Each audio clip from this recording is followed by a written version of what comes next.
Have you ever felt the ocean turn from companion to predator in one heartbeat? One minute it cradles you, the next it seems to be listening, and it does not like what it hears. I learned that the hard way, 12 miles out, with the hull creaking like a tired animal and the night so thick it had weight. My name is Daniel Whitcomb. I'm 34, and this happened on June 14, 2019. I worked as a deep-sea technician for a small salvage outfit called Apex Marine. We chased lost cargo, inspected wrecks, and sometimes helped research teams map the seabed. Our vessel that summer was the Endeavour II, captained by Roy Hargrove, a man who'd spent half his life reading tides by instinct and the other half reading them on paper. On board with me were Miguel Santos, my dive partner and the kind of quiet who notices gauges before anyone else, Leah Collins, deckhand and our go-to for knots and first aid, and Alex Monroe, our sonar and navigation specialist, who loved to joke that the ocean only lied when the equipment did. Blackwater Shoals had the kind of rep fishermen whisper about, a shallow ledge that drops fast into a trench folks called the Gilead Drop. Ships avoid it. Old maps mark it with an ominous and a note that says, "Hold fast." Apex had a contract to examine a freighter's wreckage, the Maris Nova, which had gone down during a storm 2 months earlier. Insurance wanted photos. The salvage company wanted to know whether it was worth dragging up cargo. I wanted the overtime. We left Marlow Harbor at dusk. The harbor lights blinked behind us like a town of distant stars. The sea was calm at first, a blue-black glass that made the boat feel like a toy pushed by an indifferent child. Roy said the freighter's hull sat partially buried in silt about 70 meters down. Not record-setting, but deep enough that pressure becomes a player and light becomes an afterthought. Before any dive, there are rituals, checklists recited like prayers, clips and seals that must be kissed closed, the smell of neoprene and coffee. Miguel and I walked through our pre-dive together. Miguel, who grew up on a fishing trawler off New Bedford, always tapped the pressure gauge twice, like knocking on wood. Alex calibrated the sonar until the screen stopped twitching. Leah smoothed out the rope coils, her hands steady as a surgeon's. There was a talk, you always have one, about what to watch for. Silk plumes, snag lines, pockets of methane. We joked about monsters because jokes keep you human when the dark wants to convince you otherwise. Roy told a story about a buoy that answered a foghorn once, and we laughed. The laughter stretched thinner as the sun dipped. For the first 500 words, I need you to know the people and why we were there. This was work, not dare. I was not a thrill seeker. I was a man who fixed things underwater.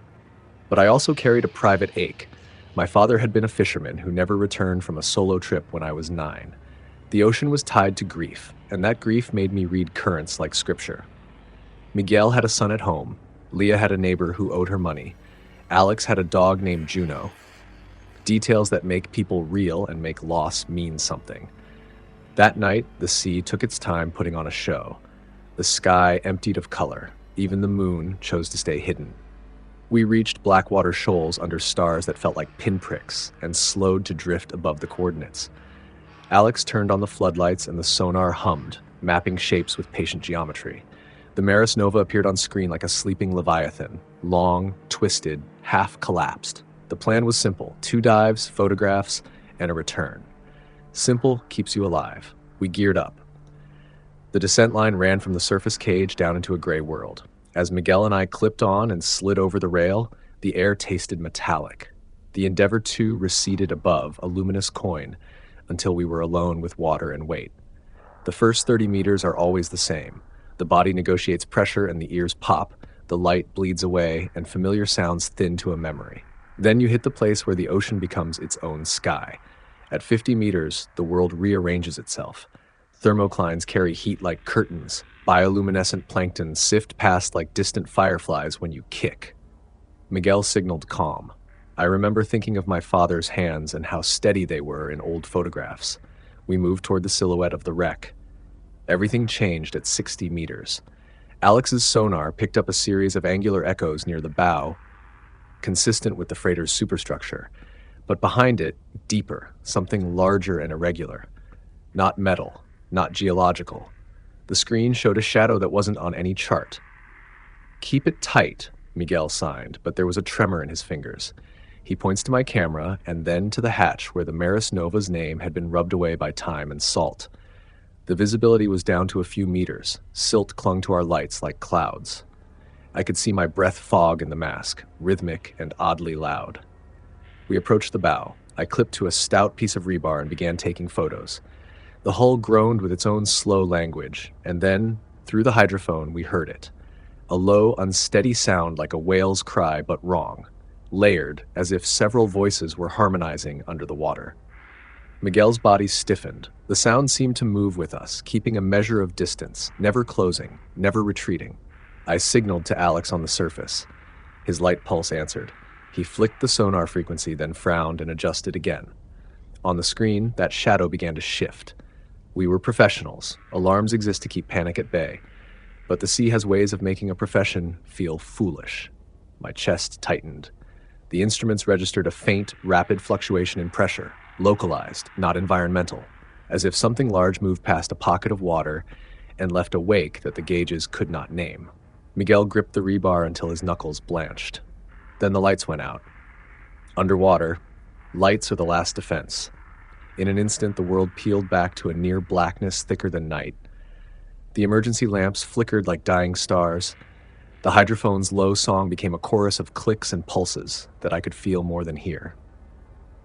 My training kicks in little rituals. Breathe slowly, check your tether, run through your mental list. I did all of those, but sensation is not merely logic. There is a point where the body knows before the brain does. Something brushed past the hull, not with the silence of an animal slipping by, but with contact. A tremor traveled up the rebar into my shoulders. Miguel shouted muffled words into his regulator.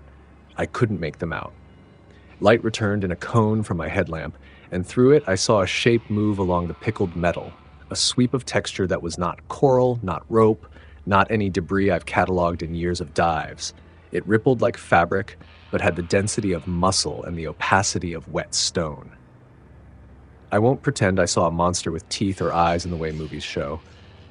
The terror was more intimate, an intelligence arranging itself around us, studying the foreign heat sources that were our bodies.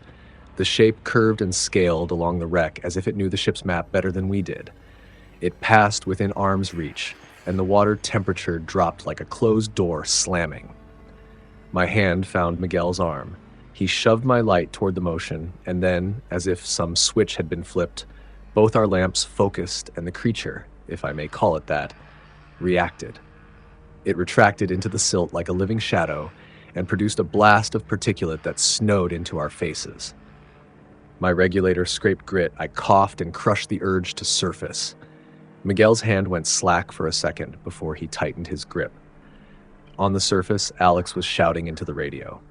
Leah was moving along the deck with more speed than anyone expected from someone the sea hasn't broken. Roy barked commands, old sea commands that are mostly for keeping the boat organized when the ocean promises disorder. The tether line thumped and strained as though something unseen brushed it. We had to get out. Protocol says ascend slowly. Protocol also allows exceptions when the environment itself makes you an offer you cannot accept. I signaled and we began the ascent, thrashing up through water that now seemed to conspire. Currents shifted without warning, pulling our lines sideways, scraping us along the wreck. The hydrophone sounds escalated into a pitch that made my bones ache. At 10 meters, my gauge read something I had never seen, a brief, furious spike in ambient pressure localized to our immediate column of water. The line snapped, not cleanly, but as if it were chewed by an enormous, careful thing. Miguel and I shot toward the surface like corks, alarms blaring in our ears. We broke the water into a world of moonlight and diesel smell and people screaming names. Leah held a flashlight under my chin as if to check my pulse. Roy's face was two colors, the old sailor's calm mixed with the raw color of fear. Miguel was pale and whispering. Alex's eyes were huge. He kept repeating numbers that made no sense, as though the sonar had mapped something the world above couldn't accept. The Endeavor, too, made haste home with a silence full of unasked questions. We filed a report, partially accurate, partially pragmatic. Lost tethers and equipment get blamed on silt and bad weather. Corporations like tidy explanations. We told insurance what we had to. But nights after, when the hull creaked and the radio hummed with nothing in particular, I would hear that low, layered sound in my sleep and wake with my face wet as if I had been immersed. People will ask if I saw teeth or a face. I did not. What I saw was older than faces, a presence that navigated the architecture of an old ship like a native walking through a ruined city. It was territorial, curious, and precise. We had been an intrusion: heat, light, noise, and the ocean responded in its own vocabulary. I left Apex 6 months later. Miguel kept diving. Leah bought a small house, and Alex moved inland and started repairing old radios. Roy kept the endeavor too and kept watching charts like someone expecting an old friend. Sometimes the deep keeps its secrets. Sometimes it answers back. I don't know if there was a creature with a name or a biological explanation. I do know the sea took one of our tethers and gave us back a story that sits in my chest like a pebble. Small, heavy, always there. Every time I stand on a shore now and watch the water breathe, I think of that night at Blackwater Shoals and I ask myself, when you push light where it doesn't belong, what do you expect to find? And what right do you have to expect to return unchanged? This story is over. Get ready for the next one. My name is Lucas Hale. I was 34 years old on August 17th, 2019, the day the deep took more than my breath. They called the expedition Argos Deep, and it read like a promise. A privately funded dive to map a trench off the New Jersey continental shelf. I wasn't a scientist. I was a commercial diver with 12 years of hands-on experience and a mortgage. I signed because the money would let Denise quit her night shift and because I wanted a life that didn't wake to the smell of grease. The crew was a stitched-together family. Captain Jonah Briggs had a steady voice that makes people listen. Dr. Evelyn Cho handled instruments with precise impatience. Marcus Finn Doyle kept hardware alive with tape and stubbornness. Tom Raines worked the deck with a calm born of long mornings at sea. Me, I brought practical skill and the willingness to climb into a tin can 100 meters down without asking too many questions. We left Cape May before dawn under a pewter sky. The sea lantern rolled. The ocean smelled of old engines. On deck, we ran checklists, packed instruments, and argued gently over cable routing like men arguing over knots. The plan: lower the one-man submersible Orpheus, deploy a tethered sensor array, gather sediment cores and imagery, and surface within 6 hours. There were small pressures that make teams brittle: sponsor deadlines, the lab's eagerness, and bills waiting like hungry customers. Finn wanted extra shielding for the tether. Dr. Cho wanted more camera exposure. Jonah weighed risk against schedule and with a grin leaned toward moving on, a captain's arithmetic of confidence and necessity. We joked about who would scream first if something went wrong. Denise pressed a kiss into my knuckle and watched me go below. Her eyes carried reasons why I had to come back. I kept that list in my pocket as Orpheus swung over the rail. The sub was small and clinical, a capsule with a porthole, instrument banks, and a harness that swallowed my shoulders. When they sealed the hatch, I heard the deck voices leaving as if from another world. Descending was like turning a page. Surface light drained into deep blue and then black. Inside the capsule, the instruments hummed, a comforting metronome. Dr. Cho's voice came through, steady. Depth nominal. Finn's tether tension nominal. Watch thermocline. Jonah's distant anchor, take your time. For the first few hundred meters, the sea offered strange beauty. Curtains of bioluminescence, slow animals with lanterns of their own, and glassy ridges that looked like fossils of mountains. The mapping cameras ate the scenery and my thoughts wandered to ordinary things. Denise's laugh, the smell of coffee, my mother's dog sleeping in sunlight. The ocean felt immense but indifferent, a place of quiet wonders that didn't care about us. I remember checking the pressure gauge twice, feeling both comfort and a thin thread of fear I refused to name. And then silence. The instruments hiccuped, a tiny stutter in the HUD. Finn's voice tightened. The tether tension rose and fell. The winch reported a lateral pull. Jonah snapped. Ease the reel. Hold position. Outside the porthole, a dark shape resolved. A sprawling mass threaded with long filaments that trailed through silt like blind fingers. Bioluminescent flares stitched patterns across its body, deliberate and slow. Mass on sonar, Finn said, 20 meters. We were trained for leaks, not for being observed. The tether kinked and the reel showed sudden torque. The sea lantern shuddered. Men on deck shouted. The creature's filaments tested the hull like curious tongues. It probed rather than attacked, pressing soft tendrils against composite. Each touch sent a low vibration through the metal. Then the tether snapped with an almost polite resignation. Alarms cascaded and Orpheus swung. The cameras tilted. The world slipped. My training and a raw animal fear braided into decisions. "We're drifting," Finn said. A filament braided a strut and tightened. The hull lights revealed rows of frilly mouths and suction pads.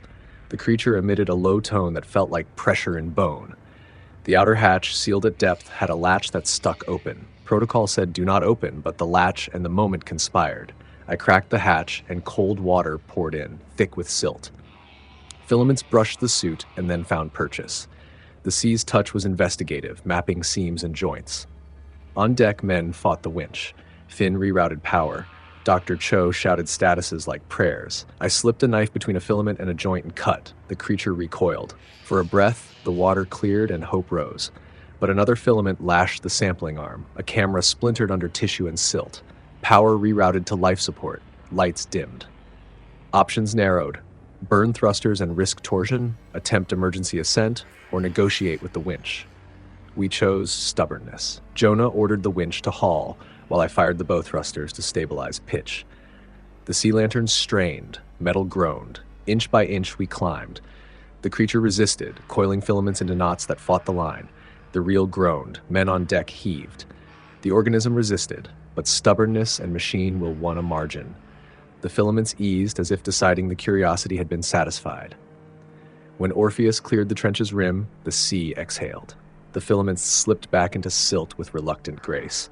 The sub breached the surface into a sky that looked the same but felt altered. Men hauled the capsule aboard with exhausted reverence. They pried the hatch. Salt and diesel and the sharp tang of fear hit me at once. My suit was torn in places. The sample cylinder was a crumpled memory. Finn stood with mud on his face, eyes bright and raw. Dr. Cho clutched a ruined drive as if preserving a relic. After-action reports later tried to pin names and classifications on what we met. Probably a sessile reef-scale organism that uses long filaments to sense and feed. The samples were contaminated, instruments lost. Sponsors sent terse emails. The lab wrote excited, measured notes.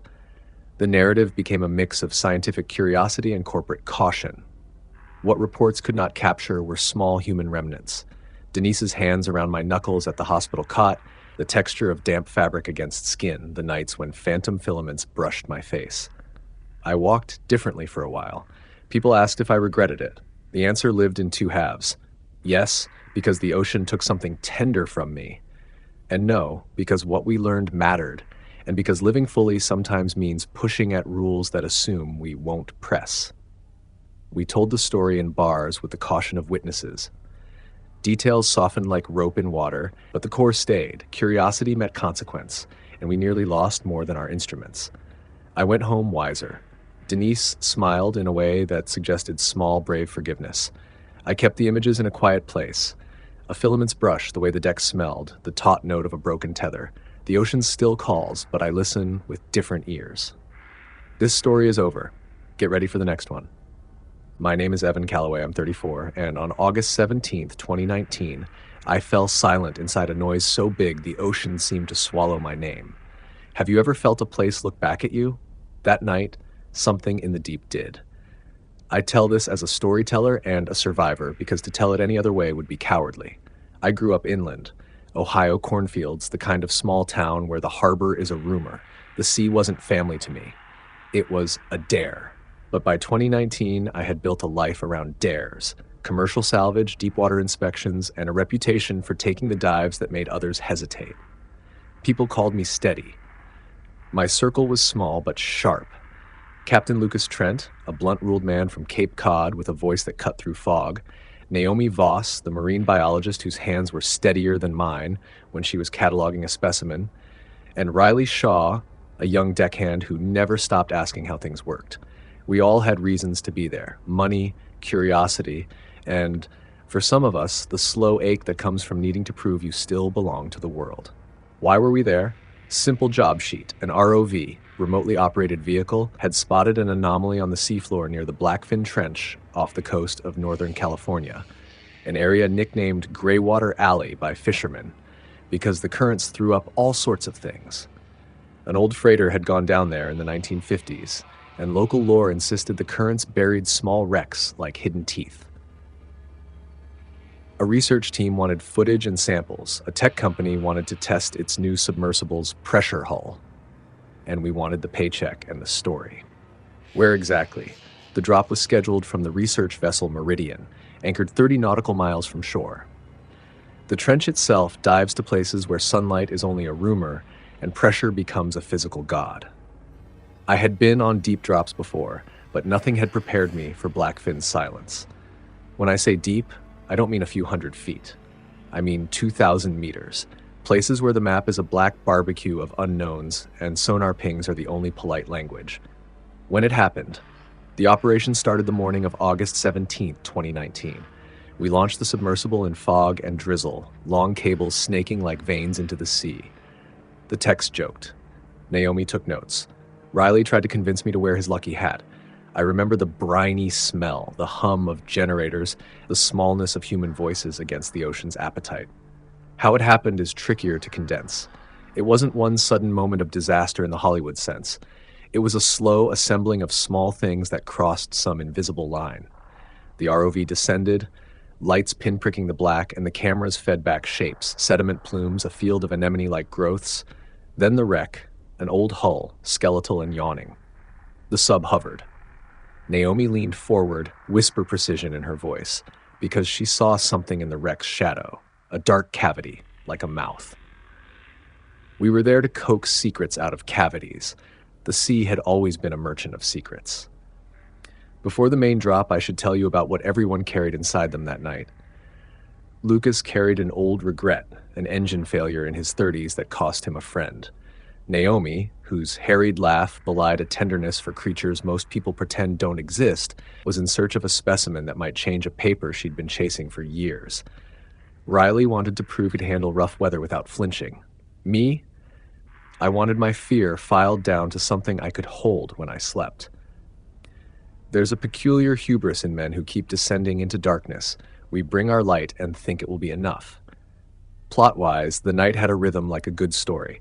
Setup, small tension, deeper tension, and then, if you'll forgive the literary framing, an escalation that rearranged how we understood the rest. The vessel Meridian was alone on the black water. The text cut through static, and I watched the sub's depth readout climb. 500 meters, 1,000, 1,500. The ship's lights became a memory.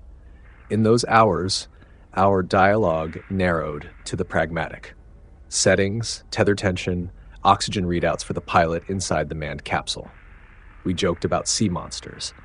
Nobody laughed when the feed showed something that wasn't wreck and wasn't fish. There's a thing about deep water. Its scale makes you laugh at your own significance until the moment it reminds you are extremely small. We had all read accounts of bioluminescent displays, fractal creatures that looked like drifting chandeliers. We had not read about doors. At around the 500-word mark in my telling, the story's anatomy shifted from introductions and motives into the cold beat of actual events, the thing that crawled from shadow into fact. The camera's beam found a seam in the wreck's hull, a black slit that swallowed the light. For a full minute, nothing happened. Then, impossibly, the slit widened with a slow, deliberate motion, as if some mechanism beneath the mud unlaced. The water around it pulsed with something like breathing. Naomi said, "Do you see that?" And her voice lost the usual clinical edge. The pilot's hands were steady. The sub was designed for precise retrieval, but his breathing crept into the microphone. We trained cameras on the opening, and the sea answered with an arrangement of shapes so wrong I felt my stomach leave the deck. They were not animals in any taxonomist's book. They were filigreed extensions, like tendrils grown from iron, that shimmered bioluminescent blue on their edges and ended in tiny, articulate cups. They moved like hands, and there were dozens. For reasons I still can't explain, for a few seconds every sensor and instrument on the sub went haywire. Magnets spiked, reels stuttered, lights pulsed in time with the thrumming in my chest. Then the tendrils reached towards the camera. We tried to pull back, but the trench was a closed theater. The sub's thrusters screamed and the tether reared like a living thing, snagged on a jagged rib of the wreck. I remember the sound of metal under strain, the captain swearing into the wind, and then a silence heavier than the sea. The tendrils wrapped the camera housing, and on the feed I watched the lens shutter close as if the ocean had photosynthesized a hand and put it over our eyes. The first real fear came when Naomi shouted that the organism was affecting the sub's circuitry. Light outputs, data logs, even the pilot's comm were broken into patterns that looked like intention. Riley began to retell an old mariner's superstition about gifts from the deep. Lucas slammed his fist on the console and asked why we thought the ocean was a toy for man's instruments. We were improvising a response to something unprecedented, an organism that could interface with metal and silence it. Hours condensed into a mechanical fight. The tech sent an auxiliary ROV to dislodge the tether while the pilot tried to engage reverse thrusters. The tendrils did not let go. One wrapped around a manipulator arm and flexed with a pressure that felt almost possessive. I watched live as the pilot, John, a lanky man with grandmotherly patience, tried a last-ditch release protocol. The thrusters flared. For a breathless moment, the sub lurched free. Then a low crack like a cord of glass announced the failure. A pressure seal had been compromised. The pilot's voice went small. Instruments screamed a shorter life. We did everything by protocol, jettison emergency ascent, cut the tether, but the trench would not give up its prize. The sub rose in sudden uneven bursts. The ocean's weight pushed and pulled us like a giant hand rearranging toys. On the surface, the Meridian's crew hauled lines and tried to steady a creature that had seen us as an intrusion and chosen to strike like a veteran hunter. When the capsule finally breached the waves, water cascaded from every seam, and in the doorway of that little hatch stood John, pale, eyes like two wet coins. He had 5 slashes across one forearm, clean, ceremonial, where tendrils had brushed skin and left patterned marks. He would not speak of what he'd seen down there for weeks. When he did, his words were 2 things only: a name he had no right to know, and an apology. We left with footage corrupted into static, with instruments that recorded compressed ellipses of something that might have been language. The captain refused further dives. Naomi collected tissue samples that afterwards refused to grow under any laboratory light. Riley stopped asking how things worked and started asking how things remembered. I stopped sleeping. For months, the scars on John's arm pulsed faintly like a memory in the skin. In the aftermath, there were meetings, reports, and a corporate audit. People debated whether the organism had been a form of metallic symbiont, some chemical amalgam that learned to use our tools, or whether it was a different intelligence, something that had evolved to communicate through conduction and pressure. I can report only what I felt, a sense of being watched by a place that remembered the ships that had died there and decided, perhaps, that no more would take its children. Sometimes, late at night, I can still feel the weight of the sea pressing my lids closed. I think of the tendrils and the way they cupped around the sub's camera like someone covering a child's eyes. I think of John's apology and the way it sounded like forgiveness or warning. We went looking for salvage and came home with a confession. The deep is not empty. It keeps its own counsel, and when we pry, it replies. If you ask me whether I believe the ocean is alive the way we are, I will tell you, it behaves like an intelligence older than our charts. We are clever. The sea is ancient. On August 17, 2019, I learned the difference between being brave and being arrogant. That night, the deep remembered that we are not the only ones who can make tools sing. This story is over. Get ready for the next one.